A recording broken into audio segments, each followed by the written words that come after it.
अनुग्रह हेतुना मनुष्यत्वं मुमुक्षुत्वं महापुरुष संश्रय, दोनों महापुरुषों का आश्रय प्राप्त होना दुर्लभ। भगवान भाष्यकार ने ये बात कही, दुर्लभ। और स्वामी जी आपके आगमन से तो कथा में एक रस की वृद्धि हुई, मैं अनुग्रह मानता हूं। हमारे साधक लोग दूर दूर जगहों से पधारे, आप सभी का स्वागत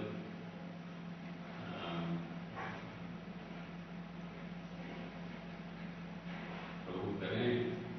श्रीमद् भागवत जी के रस का सभी को आस्वादन प्राप्त हो। थोड़ी सी साधना वृत्ति लेकर के तो अपने जीवन में जो पूंजी है थोड़ी बहुत तो है, इसीलिए भगवान ने भेजा होगा, तो उस पूंजी को बढ़ाना है।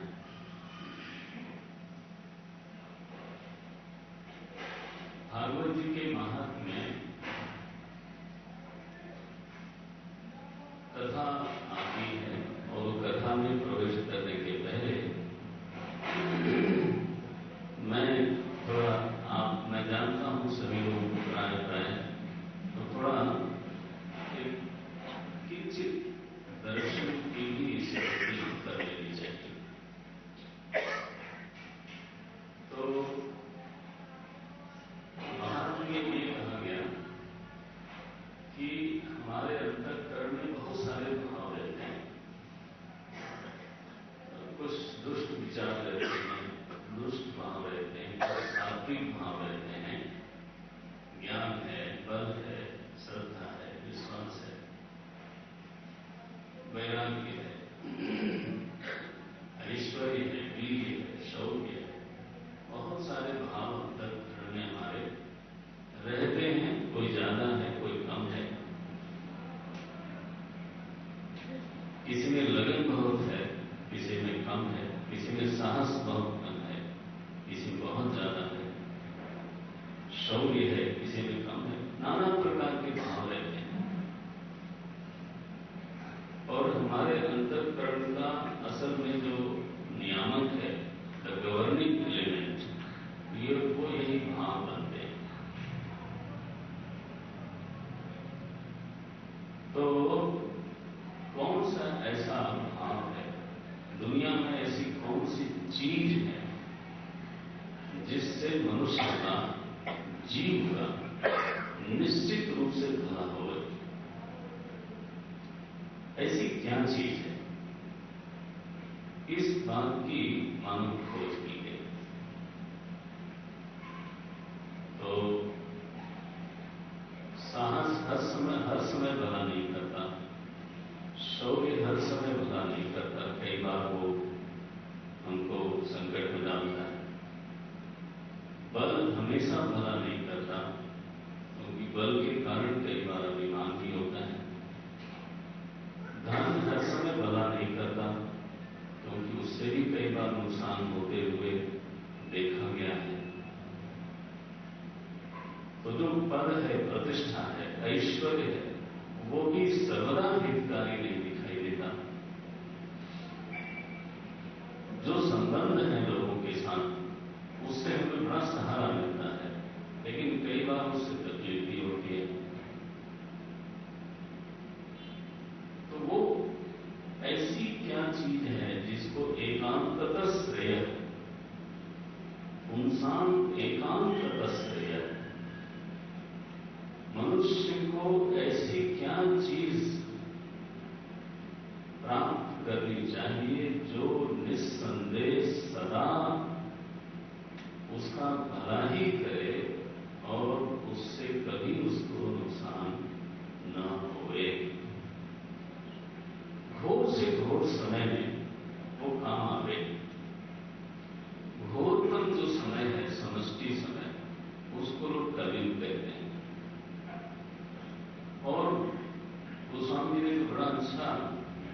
विभाजन किया कि जो योग है ना वो भीतर भी होते हैं, बाहर भी होते हैं। तो समष्टि जगत में भी कलयुग होता है और व्यष्टि जगत में भी कलयुग होता है। वो लिखते हैं कि ये चारों युग भगवान की माया की प्रेरणा से सबके हृदय में फेरा बनाते रहते हैं।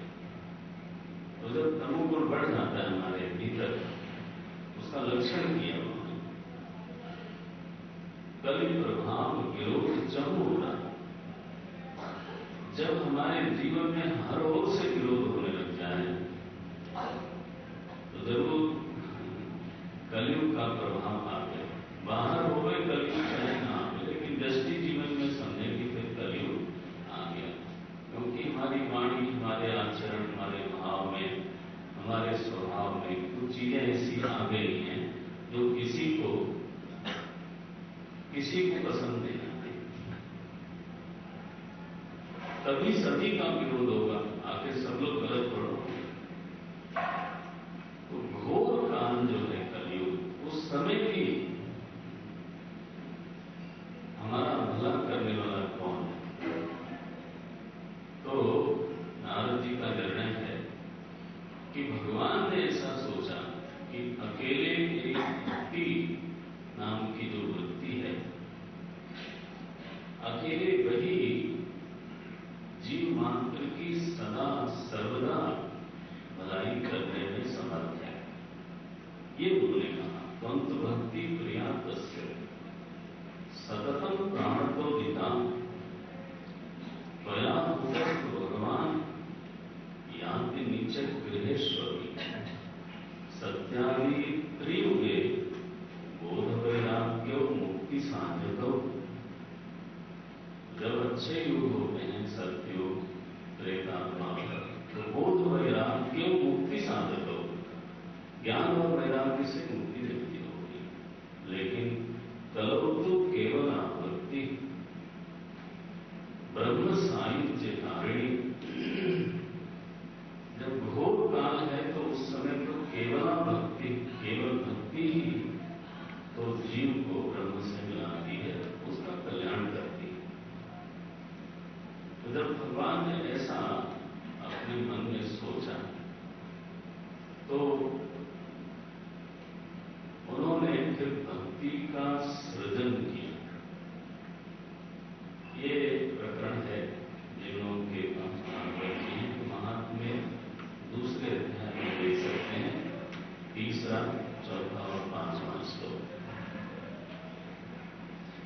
जिसके 5वीं भाग बचे हैं। तो महात्म्य 3, 4, 5वां श्लोक दूसरे अध्याय मिल जाए तो भागवत अपने हाथ में रखिएगा, ज्यादा लाभ होगा। इति निश्चित, भगवान ने जब ऐसा निश्चय किया पक्का कि जीव का जो निःश्रेयस करने वाली है, सदा सर्वदा कल्याण करने वाली है, वो केवल भक्ति है, तो इति निश्चित सद्रूप, इति निश्चित चिद्रूप सद्रूपां त्वां ससर्ज। हे भक्ति माता, परमात्मा ने स्वयं उस चिद्रूप परमात्मा ने, चिद्रूप परमानंद मूर्ति एक साथ जाएगा, जो परम आनंद स्वरूप, चिन्मात्र चिन्मय स्वरूप जो प्रभु हैं, उन्होंने अपने में से ही आपको प्रकट किया। सद्रूपां त्वां ससर्ज, मतलब यू केम इनटू एग्जिस्टेंस। आप सदरूप हो। तो एक तो सत शब्द का अर्थ होता है जिसमें सज्जनता है, जिसमें मंगल है, जिसमें असत कुछ नहीं। जैसे होता है सज्जन, तो मैंने उसमें दुर्गुण कोई नहीं है। तो सद्रूपां भक्ति, आप सद्रूपा हो। लेकिन एक अर्थ बनता है कि आप पहले मानो अस्तित्व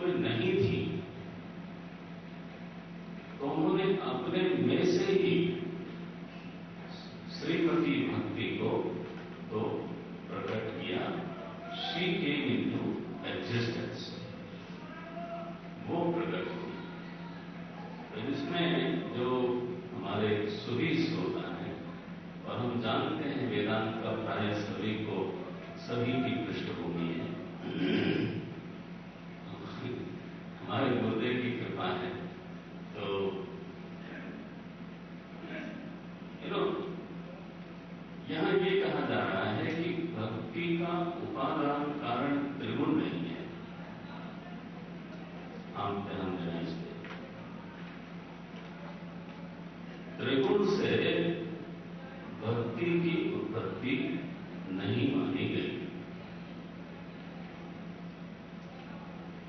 प्रभु से स्वयं परमानंद चिन्मूर्ति चिद्रूप त्वां सद्रूपां ससर्ज। हे भक्ति, आपका उन्होंने सृजन किया स्वयं अपने में से। और आप हो कौन थे? बोले कृष्ण वल्लभाम सुंदरी, सुंदरी कृष्ण वल्लभाम। तो परम सुंदरी श्री कृष्ण की आप वल्लभा हो। पूर्व श्लोक में लिखा भक्ति त्वं तु भक्ति, तीसरे श्लोक में है त्वं तु भक्ति प्रिया तस्य। तो ये जो भक्ति है ना हमारे भीतर ब्रह्ममयी, आखिर ब्रह्म उपादान से प्रकट हुई है, वो साक्षात स्वयं भी चिदानंदमयी ही है। तो प्रभु की वो प्रिया है, वो उनकी वल्लभा है। यह जो आराधना वृत्ति है वो श्री वृंदावन धाम की तो महारानी है। अंतरदेश में श्री राधा जी का स्वरूप ही है, उन्हीं में से निकली है, इसलिए त्रिगुणात्मिका नहीं है।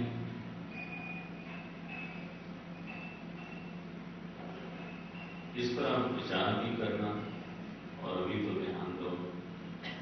त्रिगुणात्मिका नहीं है, सुंदरी है, प्रिया है और कृष्ण वल्लभा है, ये विशेषण दिया है।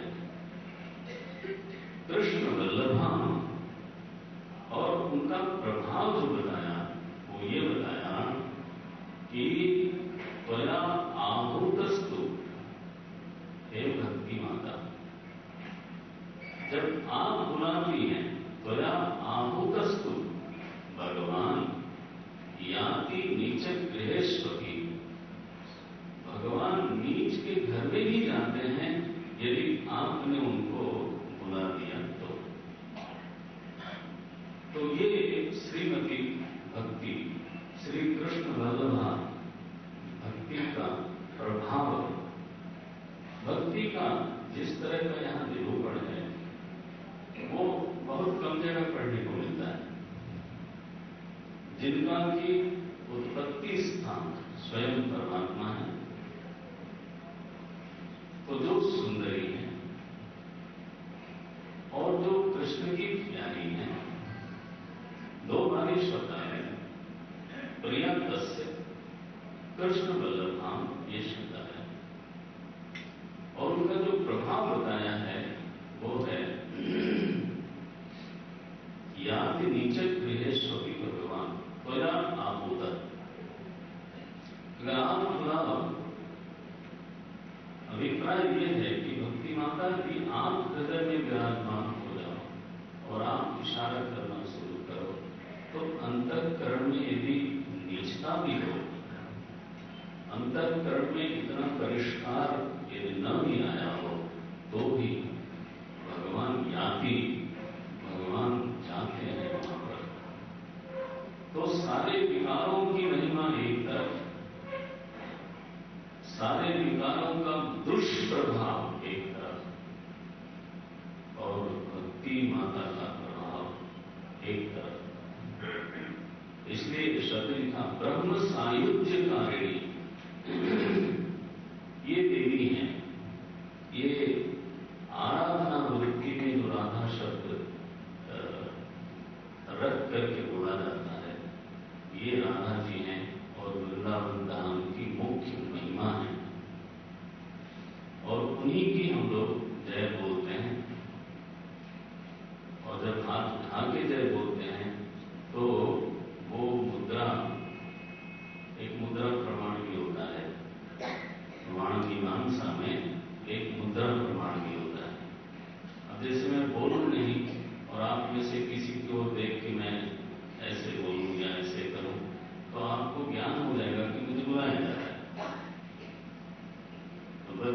जब खेलते खेलते कूद जाता है और मां की गोद में चढ़ना चाहता है, तब उसकी मुद्रा क्या होती है?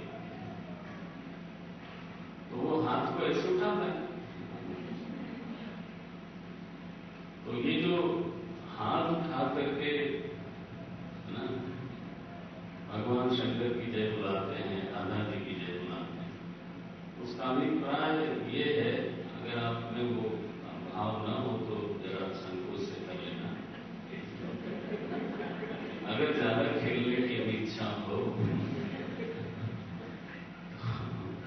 तो दूसरी बात है, लेकिन अगर कहीं अब हो गया ऐसा भाव आता हो तो फिर वो तो जरूर आह्वान करना चाहिए कि अब मैं गोदी चढ़ना चाहता हूं, अब मैं समर्पित होना चाहता हूं, अब बहुत हो गया। तो ये परिचय है भक्ति का। इसमें जो एक प्रश्न आता है, राधा रानी का परिचय है, भक्ति का परिचय है, प्रिया का परिचय है, प्रिया जी बोलते हैं यहाँ, श्री कृष्ण वल्लभा का परिचय है। स्वयं पुराण में ही ये बात नहीं है, तो मैंने आपको पढ़ के दिखाया। महिमा ये है कि वृत्तियां जितनी हैं अंतःकरण की, वो तो त्रिगुण से ही उत्पन्न होती है। तो ये ऐसा कैसे बोला गया कि चिद्रूपः त्वां ससर्जत, जो चिद्रूप परमात्मा है उसने आपका सृजन किया। और ऐसा भागवत में एक जगह नहीं, अनेक जगहों पर तो आता है, क्योंकि सप्ताह कथा है इसलिए मैं हर जगह तो नहीं दिखा सकता, लेकिन कपिलोपाख्यान में तामसिक भक्ति, राजसिक भक्ति, सात्विकी भक्ति और एक निर्गुणा भक्ति भी बोलते हैं। ऐसे प्रकरण बार बार आते हैं। भागवत में केवल 3 विभाग नहीं है, एक चौथा विभाग भी हमेशा रहता है। वो देखने लायक बात होती है। पर भगवान से जो भक्ति की उत्पत्ति बताई, इसका अभिप्राय कैसे समझा जाए, तो उन्हीं की कृपा से जो किंचित बात समझ में आती है मैं आपके सामने निवेदन करता हूं। संभव है कि और बातें भी कभी निकल के मन में भेजते हैं। वो ये है कि जो सात्विक वृत्ति है ना, सत्वगुण से उत्पन्न जो सात्विक वृत्ति है, उसके मुख्य 2 रूप बताए गए गीता में। ज्ञान संगेन बदनामी, सुख संगेन जानेगा। सत्वगुण की वृत्ति में एक तो ज्ञान का प्रकाश है, ज्ञान की प्रखरता है, ज्ञान के जितने भी करण हैं, इंद्रिय द्वार है, मन है, वो सभी के सभी